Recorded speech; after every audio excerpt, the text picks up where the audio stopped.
Hello, xin chào các bạn đã quay trở lại với kênh YouTube Review 5 phút. Ở cuối tập 140, ngay khi Phương Bình rời xa, Vương Lâm lần đầu tiên một mình uống rượu và chìm vào cơn say như một phàm nhân bình thường. Cứ thế, thời gian một lần nữa qua đi, 10 năm trôi qua trong lặng lẽ, Vương Lâm vẫn ở lại Kỳ Thủy Thành, không dùng thần thức để dò xét hay can thiệp vào cuộc sống của con trai. Hàng ngày, Vương Lâm vẫn một mình nhìn qua khe cửa, rồi lại uống một mình, hắn chìm trong cuộc sống của một phàm nhân. Trong thời gian đó, tại phía bắc Nhiệm Vân Tinh, một thế lực phàm nhân mang tên Thiên Hành Phái cũng đang trỗi dậy mạnh mẽ. Thủ lĩnh của giáo phái được ca tụng như một tiên nhân dáng thế, thanh khiết như tuyết, và bên cạnh hắn luôn có một bóng hồng đồng hành. Và đó không phải ai khác, người này chính là Vương Bình, người đồng hành bên cạnh hắn chính là Thanh Nghi. Dòng thời gian như nước chảy qua cầu, dáng vẻ của Vương Lâm ngày càng thêm già nua, cô độc giữa đại viện vắng lặng chờ đợi con. Cùng lúc đó, Thiên Hành Phái, dưới sự dẫn dắt của Vương Bình, tông môn này đã trở nên bành trướng, bao phủ 3 đại đế quốc trên Nhiệm Vân Tinh. Tại đô thành Đế Sơn Quốc, Vương Bình ở tuổi 47, sau những cuộc chinh phạt, hắn đã khoác trên mình bộ lam bào uy nghiêm, đứng trên đỉnh cao của quyền lực phàm trần. Dù mang dung mạo tuyệt thế của mẫu thân, nhưng đôi mắt hắn giờ đây đã nhuốm màu sương gió và sự kiên nghị của phụ thân. Bên cạnh hắn, Thanh Nghị vẫn lặng lẽ đồng hành như một bóng hồng thủy chung. Trong những đêm thanh vắng, khi ánh trăng phủ xuống đại điện xa hoa, Vương Bình thường nhìn về phương xa mà tự hỏi liệu cha có đang nhìn mình không. Hắn không hề biết rằng, tại một tử quán nhỏ ở Kỳ Thủy Thành, Vương Lâm vẫn ngày ngày ngồi bên cửa sổ, ánh mắt đục ngầu như có thể xuyên thấu vạn dặm để dõi theo từng bước đi của con trai mình. Thế nhưng rồi chẳng bao lâu sau, rốt cuộc, biến cố đã xảy ra khi Đế Sơn Quốc triển khai tiêu diệt Thiên Hành Phái, châm ngòi cho một cuộc chiến loạn liên miên. Thế nhưng, chỉ trong vòng nửa tháng, Vương Bình đã lật đổ triều đại cũ, lập nên Thiên Hành Đế Quốc. Ngay sau đó, hai quốc gia còn lại là Đại Tần và Trần Vân cũng sẽ bỏ hiệp ước, liên quân tấn công. Cuộc chiến có sự nhúng tay của các tu sĩ, nhưng trước một Vương Bình mang ý chí sắt đá và sự can thiệp ngầm từ 3 đại gia tộc Nhiễm, Tôn, Triệu, vốn nể sợ Vương Lâm, các tu sĩ đều phải bại lui, trả lại chiến trường cho người phàm.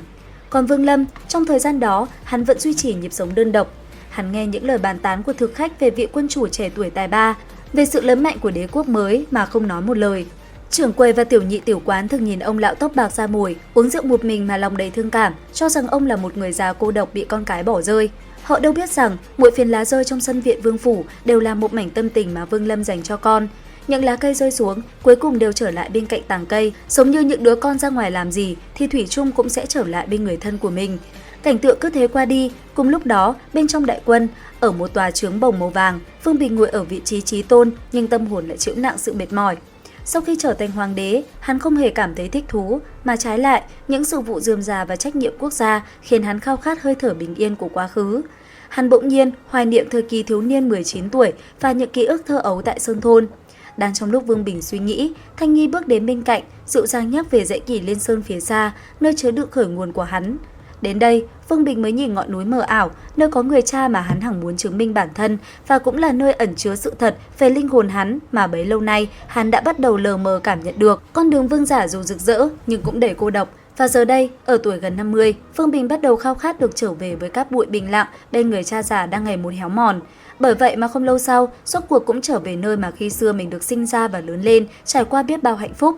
Tại thôn Lạc Nguyệt, nơi khói bếp vẫn vẩn quanh, nhưng người đã đổi thay. Ở nơi này vẫn bình yên như thế. Trong tình cảnh đó, Vương Bình bất ngờ gặp lại Chu Nhược Đồng, cô gái năm xưa từng thốt lời oán hận đối với mình. Bây giờ gặp lại, Chu Nhược Đồng giờ đã là người phụ nữ trung niên, bên cạnh nàng là một đứa con gái. Khi Vương Bình hỏi mới biết, đứa bé này không ngờ lại được nàng đặt với cái tên Hứa Niệm Bình. Cái tên ấy như một dấu gạch nối giữa hai thời đại, giữa tình yêu và sự hối tiếc. Cuối cùng, khi Vương Bình đi xa, chồng của Chu Nhược Bình mới tới. Đến đây, vị đại hán này mới hỏi vợ, tội gì nàng phải như vậy? Nghe vậy, Chu Nhược Đồng ngẩng đầu, khẽ mỉm cười đáp, có thể gặp lại được hắn, ta cảm thấy đủ rồi. Cùng lúc này, bất chợt xuất hiện bóng hình của Tham Lang, kẻ mang trực giác bẩm sinh với bảo vật. Sự xuất hiện của hắn báo hiệu cho những sóng gió sắp tới. Hắn đang bay nhanh tìm kiếm đồ tốt cho mình, bất chấp những hiểm nguy tiềm tàng trên tinh cầu đầy sương mù này. Còn Vương Bình, sau khi gặp Chu Nhược Đồng, cậu lại đến một tôn thái. Sau khi tế bái mộ tôn thái, Vương Bình quyết định làm xong mọi việc sẽ trở về Kỳ Thủy Thành để đối diện với người cha già. 3 tháng sau, bên trong Kỳ Thủy Thành bất chợt trở nên hỗn loạn. Một vài người hầu trong phủ lần lượt rời đi, chỉ còn lại một mình lão Bộc Thủy Trung ở lại. Bọn họ phải đi vì nơi đây xảy ra chiến loạn. Tuy nói nơi đại quân Thiên Hành Đế Quốc đi qua không có thương vong gì cho dân chúng, nhưng khủng hoảng vẫn lan tràn như trước. Kỳ Thủy Thành bị Thiên Hành Đế Quốc chiếm cứ, đại quân liên tục thúc đẩy. Vương Bình nghĩ ở ngoài thành không có đi vào mà theo đại quân rời đi. Thời gian chuyển luân không ngừng trôi đi như trước, xuân hạ thu đông lần lượt thay đổi mấy lần, nhoáng một cái lại qua 5 năm. Vương Lâm vẫn như cũ, mỗi ngày sáng ngồi trong sân, lão bộc già làm bạn ở bên cạnh. Cuộc sống bình thường, tâm của hắn trong hơn 50 năm nay dần dần thăng hoa. Thật yên lặng, không dậy một gợn sóng. Đã qua 10 năm, Vương Bình 62 tuổi, thoạt nhìn có chút già nua. Hắn bắt đầu hoài niệm về quá khứ, nhớ về 28 năm bên phụ thân. Cùng lúc đó, Thanh Nghi cũng biến thành lão phụ nhân, những nếp nhăn nói lên trên mặt, nhưng ánh mắt của nàng nhu tình càng đậm. Mặc dù những năm gần đây, bọn họ vẫn không thể có con nối dõi, ngày hôm nay, rốt cuộc Vương Bình đã đưa ra một sự lựa chọn. Bây giờ, Vương Bình quyết định rời bỏ vị trí chí tôn nhân gian, đem Giang Sơn này đưa cho một thần tử thủy chung vẫn theo hắn. Theo đó, hắn cùng vợ mình rời đi. Cứ như vậy, xe ngựa chậm rãi đi trên đường Kỳ Thủy Thành, chạy tới nhà phụ thân mình. Lá Dụng cuối cùng cũng về cội, người tha phương cuối cùng cũng sẽ trở về bên cạnh người thân. Theo những chiếc lá rụng xuống đất, Kỳ Thủy Thành khoảng cách ngày càng gần. Cùng lúc này, Vương Lâm ngồi trong sân, trước người hắn đặt một cái bàn, bên cạnh còn 2 chiếc ghế, trên bàn có vài món ăn sáng, một bầu rượu cùng 3 đôi đũa. Đồ ăn vẫn còn hơi nóng, mùi hương thơm tràn đầy, gió thổi qua, quấn ra xa xa ngoài phủ. Một tiếng vó ngựa truyền tới, đồng thời tiếng bánh xe để xuống đường vang lên. Tiếng động quanh quẩn dừng lại ở ngoài phủ, chỉ có vài tiếng ngựa hí thật dài, dường như nói cho người khác biết xe ngựa đang tới. Trên xe ngựa, Vương Bình đi xuống, cười ôn hòa với Thanh Nghi, lôi tay nàng đi vào cửa lớn.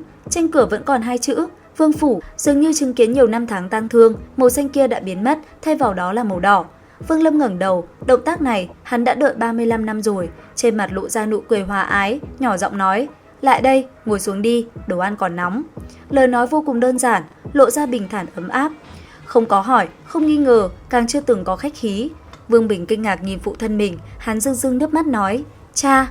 Dứt lời, Vương Bình quỳ trên mặt đất, 2 hàng nước mắt ướt đẫm vạt áo.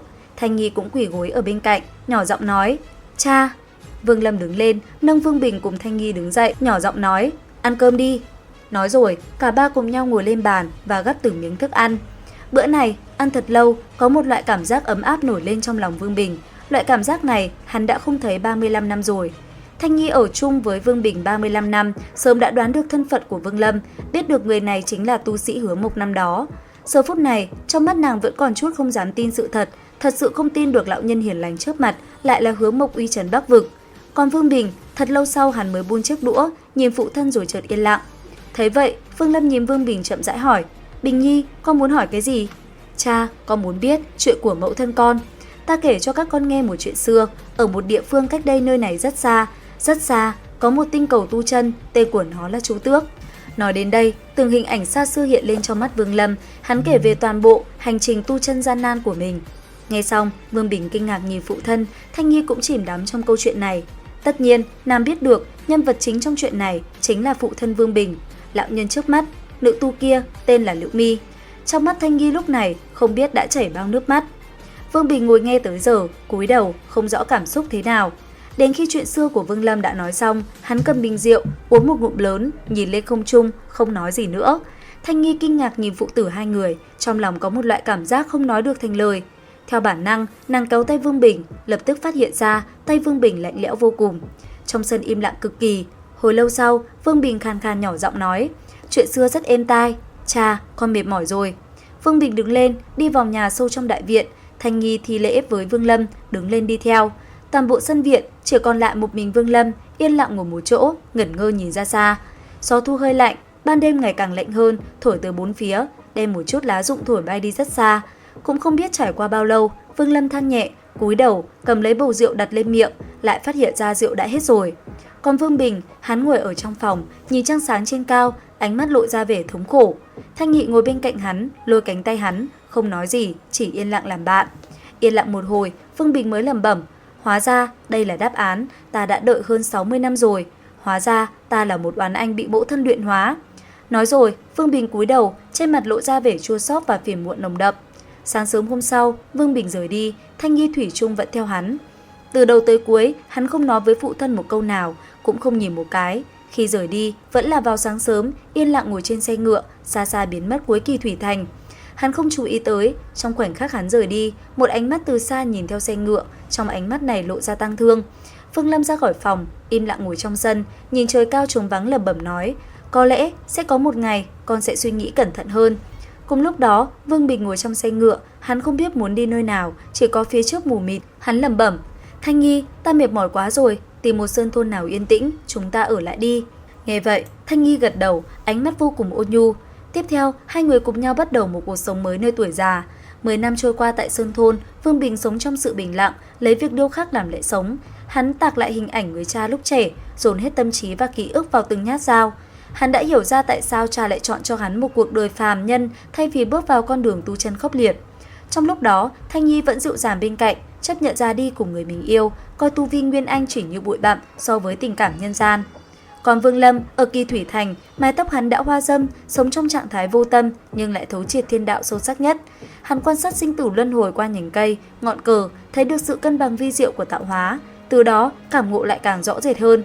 Và liệu rằng tiếp theo, Vương Lâm cùng con sẽ có những trải nghiệm gì? Theo dõi kênh YouTube Review 5 phút để biết thêm chi tiết trong tập 141 các bạn nhé. Xin chào và hẹn gặp lại!